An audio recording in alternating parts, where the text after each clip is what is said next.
ఘంటారావం నిఘా నీడలో ప్రతిధ్వని. ఒకే రోజు 2 షాపుల్లో దొంగతనం. హన్మకొండ జిల్లా సుబేదారిలో.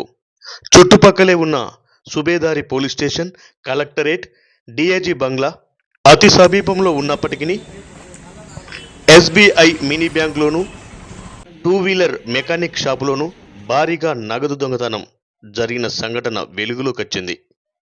ఎస్బీఐ మినీ బ్యాంక్లో 1,20,000, 2 వీలర్ షాపులో 3,10,000 దొంగతనానికి గురైనట్లుగా తెలిసింది.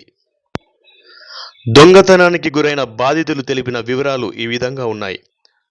బుధవారం రాత్రి పక్కపక్కనే ఉన్నటువంటి ఎస్బీఐ మినీ బ్యాంకులోను, 2 వీలర్ షాప్లోను షట్టర్లు పగలగొట్టి దొంగతనానికి పాల్పడ్డారని బాధితులు తెలిపారు. ఒక rod, cutting blade, screwdriver సహాయంతో దొంగతనం చేస్తున్న వ్యక్తి సీసీ కెమెరాకు చిక్కడం జరిగింది. బాధితులు సుబేదారి పోలీస్ స్టేషన్ ఆశ్రయించగా సిఐ సత్యనారాయణ రెడ్డి దొంగతనం చేసిన వ్యక్తిని గాలింపు చేసి పట్టుకుంటామని, తగిన న్యాయం చేకూర్చే విధంగా కృషి చేస్తారని బాధితులకు ఆయన హామీ ఇచ్చారు. సుమారు నిన్న రాత్రి తెల్లారి గంటల 2:30 గంటలకు షాప్లో దొంగలు పడ్డారు. నాకు ల్యాండ్ ఫిబ్రవరిలో అమ్మే ల్యాండ్ పైసలు 3rd ఇన్స్టాల్మెంట్ నిన్న మార్నింగ్ వచ్చింది. నాకు అమౌంట్ తీసుకొచ్చి బిలో లోపల పెట్టిన. 2:30 గంటలు రాత్రి తెల్లారి 2:30 గంటలకు దొంగలు పడి అమౌంట్ గ్రీన్ కలర్ క్లాత్లో ఒక 20,000 క్యాష్ ఉంటుంది. ఆ 2 కలిపి పట్టుకొని పోయిండు. అది పొద్దుగల 9:40కి షాప్ దిద్దాం వచ్చేసరికి ఇది అవ్వబడ్డది. సుబేదారి కంప్లైంట్ చేసిన పోలీస్ స్టేషన్లో. మొత్తం 3,10,000 రూపాయలు. 10,000 రూపాయలు దాంట్లో ఉంటే 3 లక్షల రూపాయలు క్యాష్. సీసీ కెమెరా పడ్డా. సీసీ కెమెరాలు చూసి వాడు దొంగ తిప్పిండు. అది కూడా క్లియర్గా ఉంది ఫోటో. కంప్లైంట్ స్టేషన్ ఇచ్చిన వాళ్ళు వచ్చి ఆల్రెడీ ఫోటోస్ తీసుకొని పోయిండు. మళ్ళీ ఇప్పుడు వస్తాను, వాళ్ళ కోసం వెయిటింగ్లో ఉన్నా. పక్కన కూడా పడ్డాయి దొంగలు. అది జిరాక్స్ షాపును మినీ బ్యాంక్. అది వాళ్ళని అడగాలి. నా పేరు రాజు. యాక్చువల్గా ఇందులో ఒక 200 రూపాయలు చిల్లర 10-20 రూపాయలు ఇందులో ఉంటాయి. అంటే 10-20లో 200 రూపాయలు ఇందులో ఉన్నాయి. ఇందులో ఈ కౌంటర్ మెయిన్ కౌంటర్, అది కింద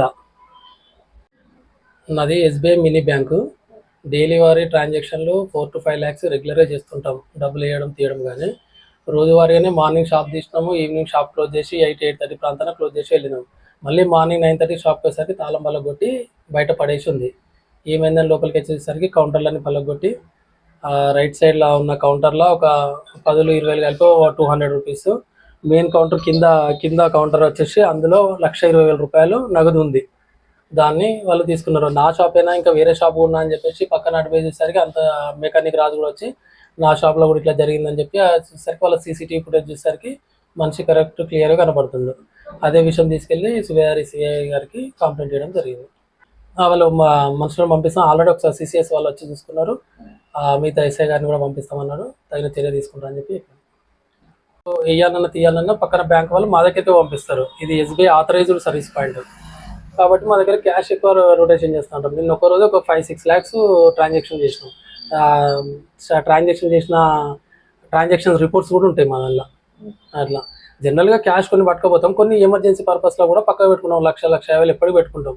మార్నింగ్ కొంచెం లేట్గా వచ్చినా ఏం చేసినా కానీ ఆ అమౌంట్ వాడచ్చు. ఒకవేళ ఇంటికి వెళ్ళి ఏటన్నా విలేజ్కి ఇట్లా పోయినా కానీ ఆ అమౌంట్ మన పిల్లవాడు ఇట్లా వాడుకోవడానికి అని చెప్పేసి ఎమర్జెన్సీ పర్పస్లో పెడతాం అన్నట్టు. ఆ 1,20,000 రూపాయలు 1,00,000 నుండి 1,50,000 వరకు ఎప్పటికీ ఎమర్జెన్సీ పర్పస్లో వాడుకుంటాం.